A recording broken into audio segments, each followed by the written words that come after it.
biasa nih, kita akan melanjutkan ini pembahasannya menarik sekali. Saya mau ke Ustadz Syam dulu. Ustadz mohon izin. Tentang apa itu? Ini karena ya bukan hanya keluarga yang milenial ya, tapi memang semua juga pasti akan ada fase-fase di mana aduh terpaksa nih harus menitipkan kepada orang tua gitu ya, karena tidak ada lagi misalnya pembantu, apalagi lagi pandemi gini kita takut menitipkan ke orang lain gitu ya. Nah tapi mohon izin nih, apakah benar kalau kita menitipkan ke orang tua itu ada potensi atau kemungkinan kita itu akan berbuat dosa gitu. Nah ini saya jadi pengen tahu nih, kira-kira dosa apa ya kira-kira nih spesifiknya kalau kita menitipkan kepada orang anak tua? Kepada kakek neneknya. Iya kakek neneknya gitu. Baik, mohon penjelasannya dulu, silakan. Tabi guruku Habib Uthman, Ustaz Maulana, Mas Mikdad serta guru-guru kami yang dimuliakan Allah Subhanahu wa taala. Alhamdulillahirabbil alamin wassalatu wassalamu ala asyrafil anbiya'i wal mursalin sayyidina Muhammadin wa ala alihi wa sahbihi ajma'in. Asbahna wa asbahal mulku lillahi rabbil alamin. Subhanaka la ilma lana illa ma 'allamtana innaka antal alimul hakim. Rabbi shrah li sadri wa yassir li amri wahlul 'uqdatam min lisani yafqahu qawli waj'al li waziran min ahli. Amin amin amin ya rabbal alamin.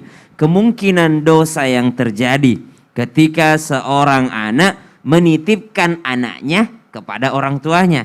Artinya cucu dititipkan kepada kakek neneknya. Adakah kemungkinan dosa yang terjadi? Ada. Bahkan dikatakan bahwa ada beberapa dosa yang kemungkinan bisa terjadi. Waduh. Satu, dosa kepada Allah Subhanahu wa taala.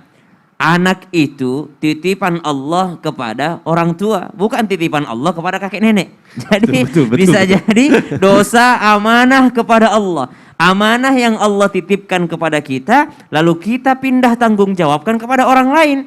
Bahkankah dikatakan dalam Al-Quran, ba'da naqul a'udzubillahi minasyaitonir rajim, ya ayyuhalladzina amanu qu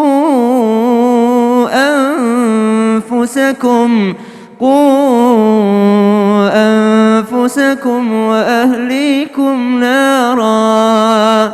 Jagalah dirimu dan keluargamu dari api neraka. Siapa yang diberikan tanggung jawab ini? Ya orang tuanya. Jadi kalau dia membebankan kepada orang lain yaitu kakek neneknya, maka dia berdosa. Satu, amanahnya kepada Allah Subhanahu wa taala. Tapi ini kemungkinan saja. Karena tadi sudah dibahas oleh guru-guru kita, ada juga orang tua yang senang dititipkan gitu. Kemudian yang kedua, dosa kepada siapa? Dosa kepada orang tua itu sendiri. Jadi dosa kita kepada orang tua itu sendiri. Mungkin ada orang yang sengaja menitipkan karena kalau di rumah kakek neneknya, biarlah kakek nenek kita mau jalan berdua ini, kita mau main berdua ini, kita mau tur ke luar negeri berdua. Akhirnya anaknya dititipkan kepada orang tuanya karena mau tur ke luar negeri berdua, mau jalan-jalan berdua, mau couple times. Subhanallah, tidak ada lagi couple time kalau sudah punya anak. Subhanallah, kalau punya sesuatu misalnya anak dititipkan ke pondok atau anak udah masuk pondok, anak udah masuk sekolah, mau couple time silahkan. Tapi kalau sengaja mengambil 1-2 hari bahkan 1 minggu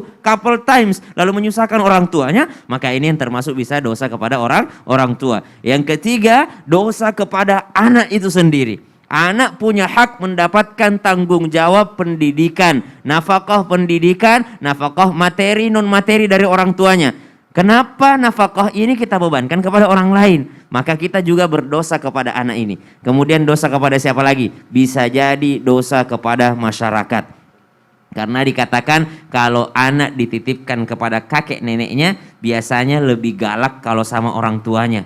Kalau sama kakek neneknya, segalanya boleh. Orang tuanya ngelarang anaknya makan permen, neneknya beliin. Ya, orang tuanya larang anaknya minum es karena takut batuk, kakeknya malah beliin. Subhanallah. Akhirnya semua diturutin, bisa jadi sampai besar. Akhirnya dia kebablasan, bisa berdosa kepada masyarakat orang tuanya. Betul. Kenapa? Karena akibat menitipkan kakek neneknya, anaknya jadi bablas. Naudzubillah. Betul. Waduh, padahal itu tanggung jawabnya seorang anak itu kan harus bisa yang mengaji, belajar agama itu dari orang tuanya dulu ya. Iya dong. Harusnya ya. Nah, itu takutnya kalau dititipkan ke kakek neneknya, memang kakek neneknya juga karena sayang gitu membelikan permen contohnya. Kasihan, gak usah dibangunin sholat subuh, kasihan. Iya, padahal itu memang harus. Nah makanya ini menjadi tanggung jawab orang tua. Nah pas banget nih, mumpung ada Habib, aku mau tanya, Bib, boleh gak sih aku tanya, Habib kalau misalnya pergi gitu sama Kak Karput, biasanya anak-anaknya titipin ke siapa sih Bib? Nah, kalau kayak gini menarik nih jawabannya. Gimana, Bibi? Karena besok juga mau pergi lagi. Waduh, Otomatis pas anaknya di rumah ya kan, dititipin sama yang ada di rumah. Oh, yang ada Dan di orang rumah. tua biasanya suka ngeliat, pantau ya kan, di sana ada mbak, di sana ada susternya. Betul, betul, Dan betul, juga betul. ada juga ipar yang datang, ada Iya, keluarga iya, yang iya. datang. Jadi banyak yang jagain. Aduh, alhamdulillah kalau gitu. Masya Nah, Bib, Allah. tapi maaf nih situasional nih. Kalau aku nih biasanya nitipin kalau misalnya aku lagi pergi gitu berdua sama Isel, aku titipin ke pengasuh atau ke daycare. Nah, ini hukumnya bagaimana menurut Islam, Bib? Boleh nggak sih? Yang di mana nanti anak akan bertumbuh, berkembangnya sesaat lagi deh. Setelah yang satu ini, tetap di Islam itu indah. Jamaah, alhamdulillah. Lah malah hukur. Waduh, Nggak tapi- lama kok. Ya, tapi nanti janji ya, Bib.